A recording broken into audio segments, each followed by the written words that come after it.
Hello all, మీరు చూస్తున్న శ్రీరామ్ వేదం. ఈరోజు మీకు సగ్గుబియ్యం వడియాలు 3 రంగుల్లో 3 రకరకాలుగా గ్రీన్‌గా, రెడ్‌గా, వైట్‌గా ఎలా పట్టుకోవాలో చూపిస్తాను. ముందు గ్రీన్ వడియాలు చూద్దాము. ఇది మా తోటలోదే పుదీనా కోసుకొచ్చాను. పుదీనా ఫస్ట్ శుభ్రం చేసుకొని, బాగు చేసుకొని, కొత్తిమీర అన్నీ బాగు చేసుకొని పక్కన పెట్టుకోవాలి. కరివేపాకు అన్నీ ఒలిసేసుకొని, ఆకుకూరలు శుభ్రం చేసి పక్కన పెట్టుకున్న తర్వాత, ఇది లావు సగ్గుబియ్యం తీసుకోవాలి. దీనికి ఎట్టి పరిస్థితుల్లో సన్న సగ్గుబియ్యం వాడకూడదు. షాప్లో లావు బియ్యం వడియాల కంటే ఇస్తారు. ఈ లావు సగ్గుబియ్యం అయితేనే మీకు వడియాలు బాగుంటాయి. ఇది నేను గ్లాసున్నర తీసుకున్నాను కాబట్టి, మామూలుగా గ్లాసుకి అయితే 8 గ్లాసుల నీళ్ళు, ఇది గ్లాసున్నర కాబట్టి 12 గ్లాసుల నీళ్ళు పోయాలి.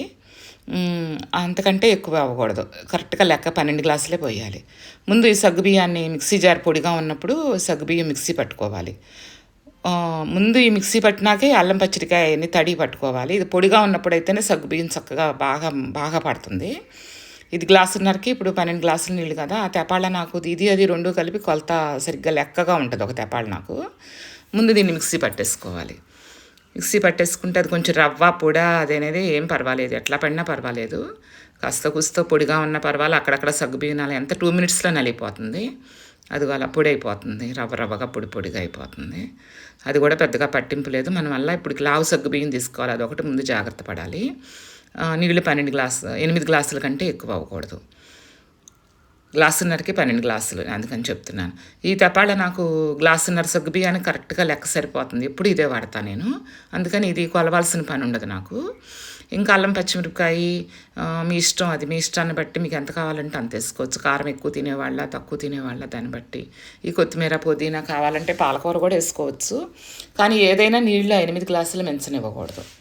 ఈ ఆకుకూరలో కూడా నీరు వస్తుంది కాబట్టి ముందు ఆకుకూరలు రుబ్బేసి, కొత్త వాళ్ళు అయితే ఆకుకూరలన్నీ రుబ్బేసుకుని పక్కన పెట్టుకుని, ఆ రసం కూడా కొలుసుకుని అప్పుడు మిగిలిన నీళ్ళు, ఇది 2 గ్లాసుల రసం వచ్చిందనుకోండి, 6 గ్లాసుల నీళ్ళే పోసుకోవాలి. అట్లా ముందే రసం తీసుకుని పక్కన పెట్టుకుంటే సరిపోతుంది.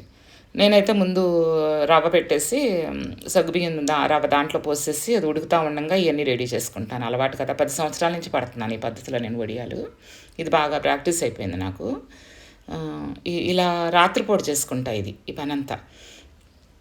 ఇది చేసి ఉప్పేసి దీంట్లో జీలకర్ర అవన్నీ వేయకుండా మామూలుగా తిప్పుతూ ఉండాలి. జీలకర్ర మాత్రం పురుగు వస్తుంది అంటారు, జీలకర్ర ఎప్పుడు వేయను నేను. అల్లం పచ్చిమిరపకాయ, ఈ ఆకుకూరలు ఇవన్నీ కలిపి మిక్సీ పట్టుకోవాలి. లోపు మిక్సీ పట్టుకుని అది ఉడుకుతూ ఉండగా ఇది కూడా పోసేయాలి. మొత్తం ఏదన్నా కానీ 8 గ్లాసులు దాటనివ్వకూడదు ఎసరు. నేనైతే కొన్ని మామూలు ప్లెయిన్ సగ్గుబియ్యం వడియాలకి 9 కూడా పోస్తాను, 1కి 9. కానీ ఈ కొన్ని సగం 8 పోసి సగం 9 పోసి చేస్తాను. కొత్త వాళ్ళు అయితే 8 పోసి చేసుకోండి, కొత్త కదా మీకు.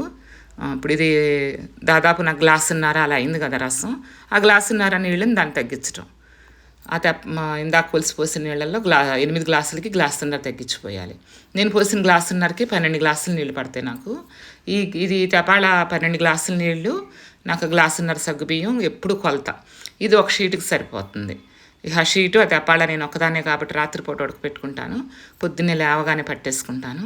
చాలా ఈజీగా అయిపోతుంది ప్రాసెస్. సగ్గుబియ్యం నానపెట్టే పని లేదు, ఉడకపెట్టే పని లేదు. నాకు చాలా సంవత్సరాల నుంచి పడుతున్నానుగా కొలత కూడా కరెక్ట్గా తెలిసిపోతుంది. ఈ గిన్నెకి గ్లాసున్నర సగ్గుబియ్యం అంతే. అది ఎప్పుడు ఉండే కొలత. ఇవన్నీ పోసేసి ఉడుకుతూ ఉండాలి, తిప్పుతూ ఉండాలి అడుగంటకుండా. ఎంత మనకి 10 నిమిషాల్లో అయిపోతుంది ఇదంతా ప్రాసెస్ అంతా. తప్పనిసరిగా పొంగు రావాలి. పొంగు వచ్చి కింద ఒక సుక్కన్నా పడితే మనకి తెరులుతుందని అర్థం. పొంగు రాకుండా తెరలకుండా మాత్రం పొయ్యి కట్టేయొద్దు. ఇది రాత్రిపూట 9 గంటలకు నేను ఉడకపెట్టేసి కట్టేసిపోయి మూత పెట్టేసుకున్నాను తెరులుతూ ఉండగా. మన్నాడు పొద్దున్నే చిన్న పనులు ఏమన్నంతే ముగ్గేయటం అవన్నీ చూసుకుని అప్పుడు చక్కగా శుభ్రంగా ఆరిపోయి ఉంటుంది ఆ గిన్నె అంతా. అందుకని ప్లాస్టిక్ షీట్ మీద పోయగలుగుతున్నానండి. ఈ ప్లాస్టిక్ షీట్లు శాంతం పల్చటి ప్లాస్టిక్ షీట్ అయితే మనకు భయము, అటువంటి వాటి మీద పోసుకోకుండా ఇది ఒడియాల షీట్ అండి, మార్కెట్లో అమ్ముతారు. 150 రూపాయలు ఎంత తీసుకుంటారు. ప్రతి సంవత్సరం ఏ సంవత్సరంకి ఆ సంవత్సరం కొత్త షీట్ తెప్పిస్తాను. పలచబడిన షీట్లు అవేం వాడను. వేరే ప్యాకింగ్ కవర్లు కూడా మళ్ళీ పలచగా ఉంటాయి, అవన్నీ వాడను. సంవత్సరానికి తప్పనిసరిగా ఒక షీట్ కొనాల్సిందే. ఇవి పోసేసుకుని ఒక్కదాన్నే కదా నేనే పోసేసుకుంటా. ఆ గిన్నె ఎంతసేపు పట్టదు. నిన్న రాత్రిపూట ఉడకపెడతాం ఒక అరగంట, తెల్లవారుజామునే లేవగానే మళ్ళీ ఒక అరగంట పోయటం అంతే. ఎవరో రానక్కర్లా. ఈలోపు నాకు పనిచేసే అమ్మాయి కూడా రాదు, ఎవరో రారు. ఒక్కదాన్నే చేసేసుకుంటా. ఒక వారం రోజులు పట్టుకుంటే మాకు ఇంటిల్లిపాదికి సంవత్సరానికి వస్తాయి వడియాలు. రోజు కొంచెం పట్టుకుంటాను. ఒకసారి టెన్షన్ పడకుండా, హడావిడి లేకుండా. ఇది తేలిగ్గా ఉడికిపోతుంది. ముగ్గేస్తాను, ముందు వడియాలు పోసేస్తాను. అయ్యేసరికి అదిగో 8 అయిపోయింది. ఎండ వచ్చేసరికి నాకు పూర్తయిపోయింది పని. ఎండలో ఏం చేయలేం కదా! ఆ షీట్‌కి తెపాలకి సరిపోతుంది నాకెప్పుడు. ఇది రెండో రకం. దీనికి రెడ్ కలర్‌లోకి. ఇవి కలర్స్ కంటే కూడా ముఖ్యం, ముందు మనకు పోషకాలు ముఖ్యం. అందుకని అది ఆకుకూరలతో, ఇదేమో క్యారెట్‌తో చేస్తాను. బీట్రూట్ కూడా ఒకసారి వేసాను కానీ ఆ బీట్రూట్ బాగా నలుపు రంగులోకి వచ్చేసింది, ముద్దురు నలుపు రంగులోకి బీట్రూట్ వేసిన వడియాలు. అందుకని ముద్దురు బ్రౌన్నో నలుపు బాగా, అందుకని బీట్రూట్ వేయటం మానేస్తే అల్లం, దీనికి ఎండుమిర్చి వేస్తాను. కారం కానీ ఎండుమిర్చి కానీ వేసుకోవచ్చు క్యారెట్ వేసినప్పుడు. ఇది కొంచెం రెడ్డిష్గా ఉంటాయి. కలర్ఫుల్గా గ్రీన్గా రెడ్గా అట్లా కనపడిపోయినా మనకి ఇందులో ఆకుకూరలు కాబట్టి అది పోషకాలు ఉంటాయి, ఇది క్యారెట్ కాబట్టి ఇది పోషకాలు. ఇలా అన్న మన శరీరంలోకి వెళ్తే క్యారెట్ విడిగా కూర వండితే ఎవరు తినరు కదా. ఇది కూడా సేమ్ అంతే కొలత. 8 నీళ్ళు, 1 సగ్గుబియ్యం, ముందు రవ్వ విసరటం, తర్వాత క్యారెట్ రసం పోసేయటం. ఏదన్నా కానీ 8 గ్లాసులు మించకూడదు నీళ్ళు. క్యారెట్ రసం కానీ మనం కొలిసిపోసిన నీళ్ళు కానీ, అల్లమును ఎండుమిర్చి వేస్తాను ఇందులో, పచ్చిమిరపకాయలను. ఇది కూడా అంతే, ఉడకనివ్వాలి, బాగా తిప్పుతూ ఉండాలి. ఒక 10 నిమిషాల్లో ఉడికిపోతుంది. ఉడికిపోయి మళ్ళీ పొంగు రావాలి, మనకి తెరలాలి. ఎప్పుడైనా కూడా తెరలకుండా కట్టేయొద్దు అస్సలు పొయ్యి. ఇది లావు సగ్గు బియ్యం తీసుకోవటం, తర్వాత చివరిలో పొంగు రావటం, తెరలినాకే కట్టేసి మూత పెట్టాలి. ఆ 2 మాత్రం కంపల్సరీ గుర్తుపెట్టుకోవాలి. ఇది ఉత్త సగ్గు బియ్యం, అల్లం, పచ్చిమిర్చి, దీంట్లో ఏమీ లేదు. ఇది తెల్లగా ఉంటాయి ఈ వడియాలు. ఇది మూడో రకం. ఇదిగో చూడండి, ఇది కూడా తెరలనిస్తాను వలసిందే. ఇదే కొలత, సేమ్ కొలత. నేనైతే 9 కూడా పోసుకుంటాను ఒక్కోసారి. మా ఇంట్లో సగం మందికి బాగా పలసగా ఇష్టం వడియాలు, సగం మందికేమో కొంచెం మందం కావాలంటారు. కొన్ని రకాలు 9 పోస్తాను, కొన్ని రకాలేమో 8 పోస్తాను. మీరైతే కొత్త కాబట్టి 8 నీళ్ళు పోసుకోండి. ముందు 8 పోసుకుని ట్రై చేసి బాగా కుదిరిందనుకున్నాక కావాలంటే పలసగా అప్పుడు 9 చేయండి. ఇది కూడా చూడండి చక్కగా పొంగు వస్తుంది.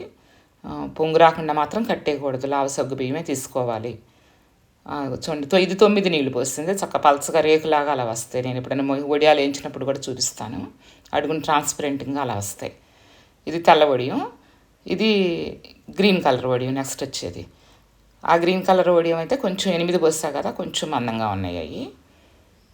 ఇవి మందంగా ఇష్టపడే వాళ్ళకి ఈ 8 పోసుకోవచ్చు. ముందు కొంచెం ఒక కప్పు ట్రై చేయండి, 8 పోసుకుని ట్రై చేయండి. తెల్లారేపాటికి చక్కగా ఆరిపోయి ఉంటుంది, ఏమీ ఇబ్బంది రాదు, ఎక్కడా రాదు. పొంగొచ్చింది కాబట్టి చక్కగా మూత పెట్టేస్తుంది కాబట్టి చక్క నిదానంగా ఉడుకుంటే పాకం కూడా. వడియాలన్నీ వేయించిన తర్వాత మళ్ళీ మీకు ఇంకోసారి నేను చూపిస్తాను.